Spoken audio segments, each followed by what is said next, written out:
और अगर हम पिछले 12 घंटों की खबरों पर नजर डालें तो हॉर्मूज जल रहा है, एक के बाद एक कई तेल के टैंकर्स पर हमले हो रहे हैं, जिनकी तस्वीरें अब सैटेलाइट से भी दिखाई देने लगी है। ईरान के कई टैंकर्स में आग लगी दिखाई दे रही है। उसी तरह ईरान की तरफ से भी, आईआरजीसी की तरफ से भी कई टैंकर्स को निशाना बनाने की खबरें हैं। लेकिन मैं इस वीडियो की शुरुआत एक ऐसी खबर से करना चाह रहा हूं जो ईरान के यूरेनियम को लेकर गेम चेंजर साबित हो सकती है, और ये इस और इशारा कर रही है कि ईरान के यूरेनियम को लेकर डोनाल्ड ट्रंप और पुतिन के बीच सीधी जंग शुरू हो गई है। देखिए, ये बेहद अहम खबर है और इसको समझने की जरूरत है। देखिए, ये सब आप जान रहे हैं कि ईरान की तरफ से जो प्रस्ताव सामने था वो ट्रंप को नामंजूर है। ट्रंप ने जो शर्तें रखी वो ईरान को नामंजूर है, और हालात ये है कि ईरान एक बड़ी जंग के लिए तैयार है। मिसाइल्स रेडी कर दी गई हैं, लॉन्च पैड्स पे, जनता सड़कों पर है और वो आर पार के मूड में है। लेकिन इस बीच देखिए, पिछले 24 घंटे के अंदर दो डेवलपमेंट हुए। पहला डेवलपमेंट ये था कि पुतिन का एक बयान आया। उन्होंने इस बात को दोहराया कि वो ईरान के यूरेनियम को अपने पास रखना चाहते हैं, रखने के लिए तैयार है, उसको ट्रांसपोर्ट करके रूस लाने को भी तैयार है। अच्छा, ये सब कब हो रहा था?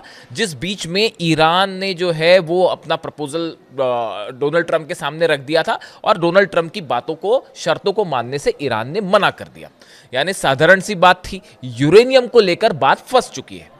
इसी बीच पुतिन का बयान आता है कि ईरान का जो यूरेनियम है, एनरिच्ड यूरेनियम, हम वो रूस में रखने को तैयार हैं, हम ट्रांसपोर्टेशन के लिए भी उसके तैयार हैं। उन्होंने 2015 में जो समझौता हुआ उसका भी जिक्र किया था। लेकिन जब पुतिन का यह बयान आता है, उसके कुछ ही देर बाद डोनाल्ड ट्रंप का बयान आता है। और डोनाल्ड ट्रंप अपने बयान में क्या कहते हैं? देखिए, डोनाल्ड ट्रंप अपने बयान में कहते हैं कि ईरान का यूरेनियम जहां पर होने का अंदेशा है, असल में ट्रंप ये कहना चाह रहे हैं, जो ऐसा मान के चला जाता है कि जो न्यूक्लियर ठिकाने हैं, सेंटर्स हैं जिस पर अटैक हुए थे 12 दिन की जंग के दौरान या बाद में भी हमले हुए थे, उसके नीचे मलबे में ईरान का एनरिच्ड यूरेनियम हो सकता है, ये अमेरिका मान के चल रहा है। अब डोनाल्ड ट्रंप क्या कहते हैं? डोनाल्ड ट्रंप कहते हैं कि जिन साइट्स पर न्यूक्लियर एनरिच्ड यूरेनियम है, अगर कोई भी उसके पास भी जाने की कोशिश करेगा तो हम उसको धमाका करके उड़ा देंगे।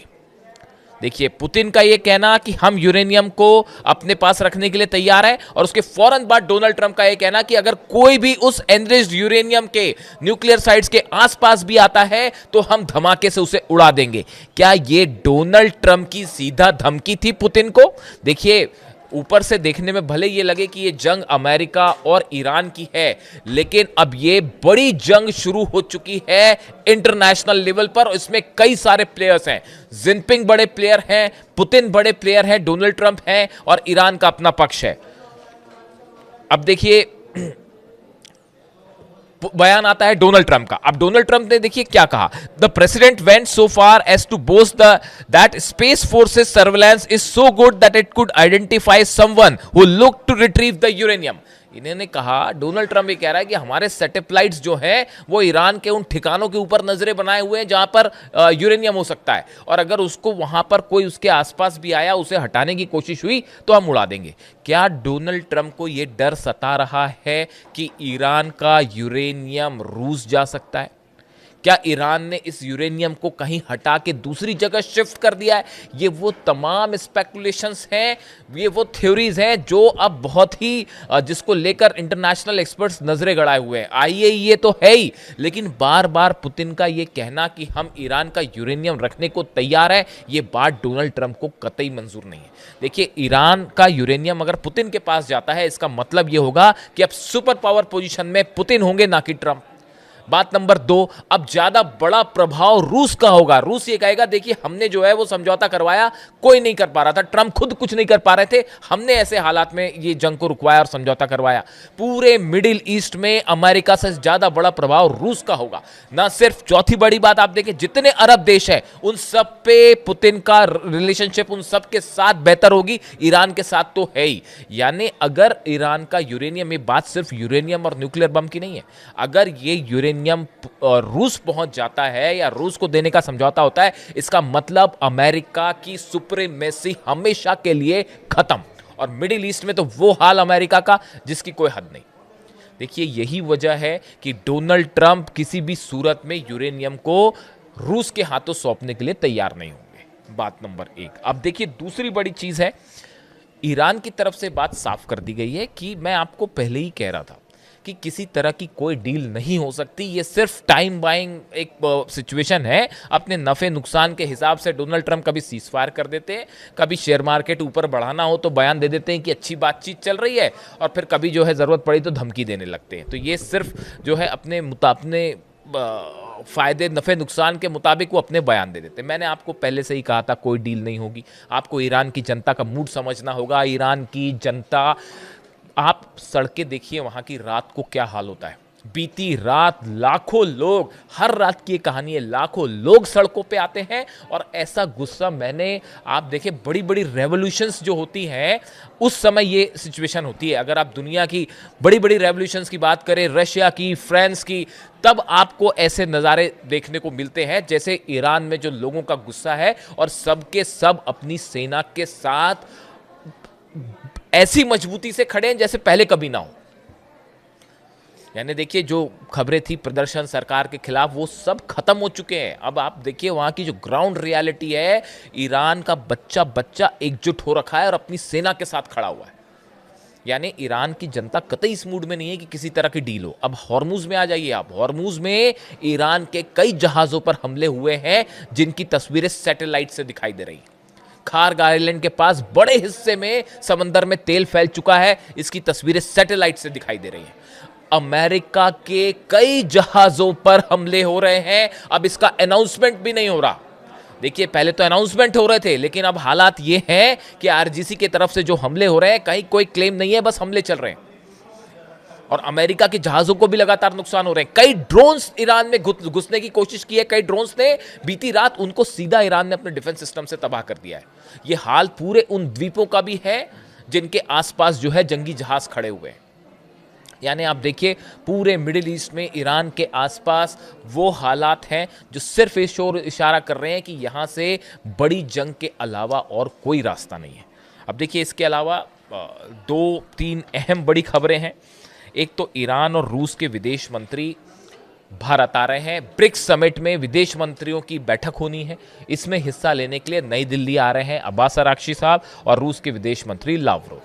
देखिए अब्बास अराक्ची साहब को पहले भी भारत आना था, लेकिन जंग की वजह से वो नहीं आ पाए। वो बायलैटरल मीट थी, बायलैटरल दौरा होना था वो दोनों देशों के बीच में, लेकिन अब ये ब्रिक्स की समिट के लिए आ रहे हैं।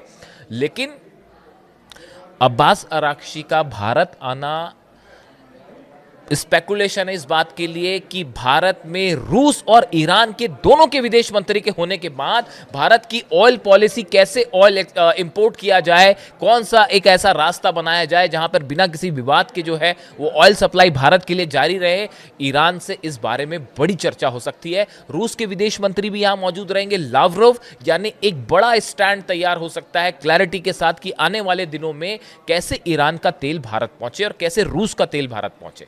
देखिए ईरान को इस समय सबसे ज़्यादा ज़रूरत है, अपना ऑयल रिजर्व उसके फुल हो रहे हैं। मैंने आपको पहले बताए थे ज़्यादा से ज़्यादा ऑयल जो है ईरान एक्सपोर्ट करना चाह रहा है और सबसे बड़े बायर्स में से एक जो है वो भारत है इस समय।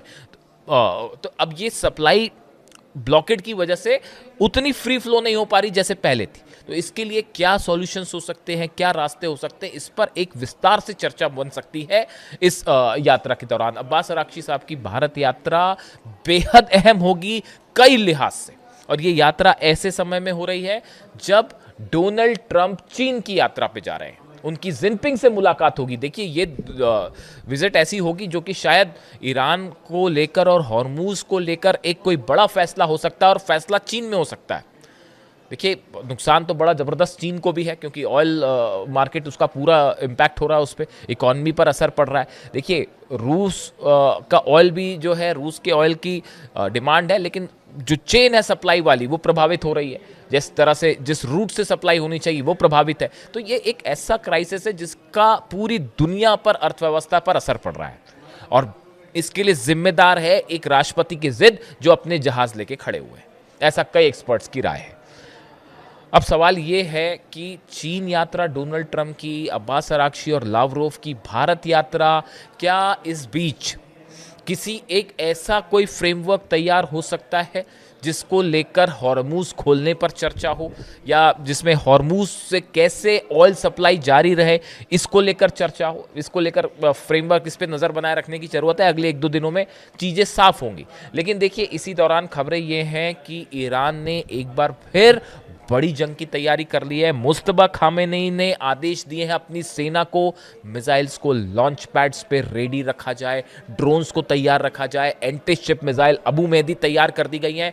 बड़ी संख्या में ईरान की सेना का मूवमेंट देखा गया है खार्ग आइलैंड के आसपास, केशम आइलैंड के आसपास। ये वो द्वीप हैं जहां पर हमले हो सकते हैं अमेरिका की तरफ से। यहां पर बड़ा सैनिकों का मूवमेंट है, मिसाइल्स का मूवमेंट है, जो खबरें आ रही हैं।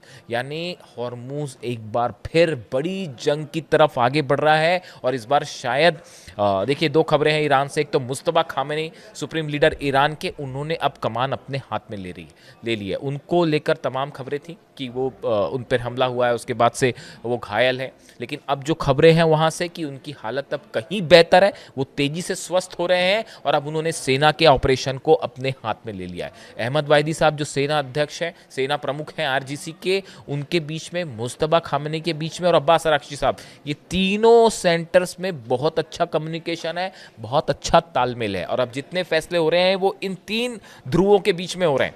और अब्बास अराक्ची भारत के दौरे पे आ रहे हैं। निश्चित रूप से भारत और ईरान के रिलेशनशिप के लिए ये बड़ा दौरा होगा, इस पे नज़रें बनाए रखने की ज़रूरत है। लेकिन हॉर्मूज में तनाव अपने चरम पर है और लगातार देखिए सीज़फायर है, लेकिन वो सीज़फायर नाम का रह गया है। ऐसी कोई रात नहीं जा रही जब हमले ना हो, जब ईरान पे ड्रोन ना घुसते हो, ईरान का डिफेंस सिस्टम एक्टिव ना होता हो, खार्ग आइलैंड के आसपास हॉर्मूज में किसी जहाज पर हमला ना होता हो और ईरान की सेना पलटवार ना करती हो।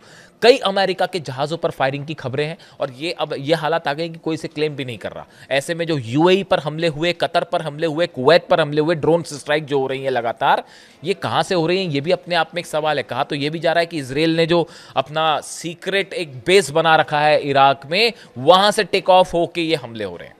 और गौर करने वाली बात है कि हमले ड्रोन्स के हैं, बैलिस्टिक मिसाइल्स के नहीं है। अगर बैलिस्टिक मिसाइल के हमले होंगे तो सैटेलाइट कहां से उसको तुरंत ट्रैप कर देगा कि भाई कहां से मिसाइल फायर की गई। लेकिन हमले हो रहे हैं ड्रोन से, क्योंकि ड्रोन को ट्रैक करना थोड़ा मुश्किल होता है।